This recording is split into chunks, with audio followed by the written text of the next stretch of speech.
바로 시작했습니다. Chapter 28. Crimson and company were eating some meat they had cooked at the bonfire, well into the forest, a few hundred feet from the castle gate. "So, are you going to tell us where you're from now, Crimson?" asked Orion, trying to buy some time while he thought of a strategy. Crimson knew there was no escaping that question anymore. The question didn't even bother him much anymore. Something had broken inside him, and he could care less. "I don't know," he replied. "What do you mean you don't know?" Mr. Napoleon asked. "I don't know," Crimson insisted. "You don't know if you're going to tell us?" Mr. Napoleon asked. "It's not that," replied Crimson. "Well, you're not from here for sure. You don't know much about this world," said Mr. Napoleon.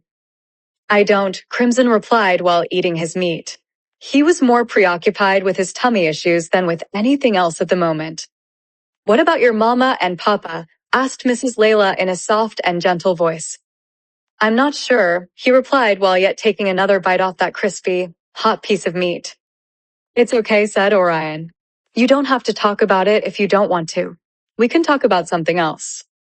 Crimson then stopped eating and held the piece of meat in his hand. His mouth and fingers were full of grease. "It's not that," he began. "I just appeared in this world and I met you all." "That's it?" Mr. Napoleon asked. "How can you talk? Who taught you?" "I don't remember. The only thing I can remember, or rather, the only thing I dream of, is a large mirror in the grass and a dark silhouette beside it." "Huh," Mr. Napoleon sighed. And he paused. "A mirror in the grass? Did you see yourself in that mirror?" "I don't know. In my dreams, I don't," he replied. "I wake up soon after I see it." "Interesting," said Orion. "I know," said Crimson, who was now grabbing another bite of his meat. He seemed more interested in the piece of meat than in his origins. Hunger tends to have that effect. "How can you not go crazy?" Mr. Napoleon asked. "I take that back. You're kinda crazy. That kinda explains it." Crimson stopped eating again.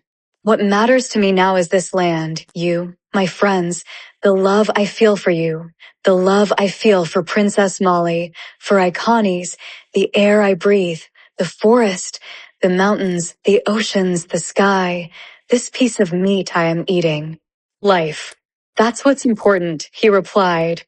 "Today, not yesterday." "That was savage," said Orion. "Indeed. Hats off to that," said Mr. Napoleon. "But where's home for you, Crimson?" "My friends are my home. The air, the land, the quest itself is home to me," he replied. They were speechless. After a moment, Orion refocused on the quest itself ahead. "How are we going to get past the castle?" he asked.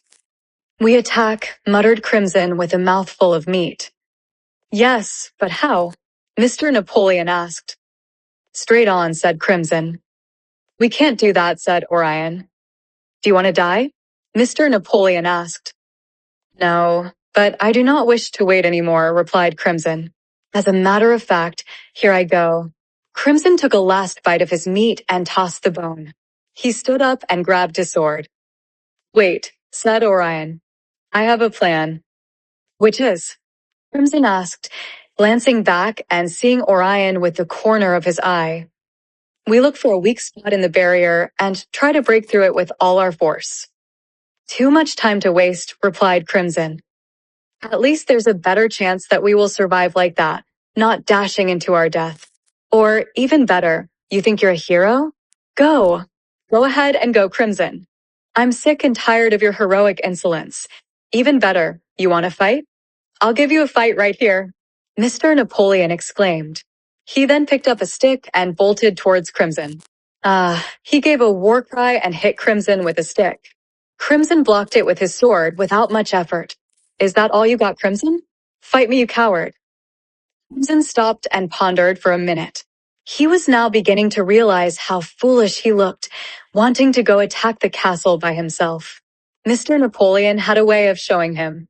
His attack on Crimson with a stick was a perfect metaphor for what he himself was about to do at the castle. "What are you waiting for, hero?" Mr. Napoleon yelled at his face, holding up his stick. Crimson was silent. Then he burst into laughter. "Ha ha ha ha." Then, The others laughed with him. He then took a deep breath and sat down once again. You guys are right, my apologies. You have many talents, boy, but I believe warfare strategy would not be one of them, Orion said in a tender, calm, and honest voice. Hot head, Mr. Napoleon said, smiling, and then threw the stick at him. Wherever you come from, you must have been a brat. Ouch, said Crimson. More than the stick. Then they all laughed. How will we find this weak spot in the castle? Crimson asked. We look for it. We attack various parts of the barrier by throwing rocks and see if any area opens, said Orion.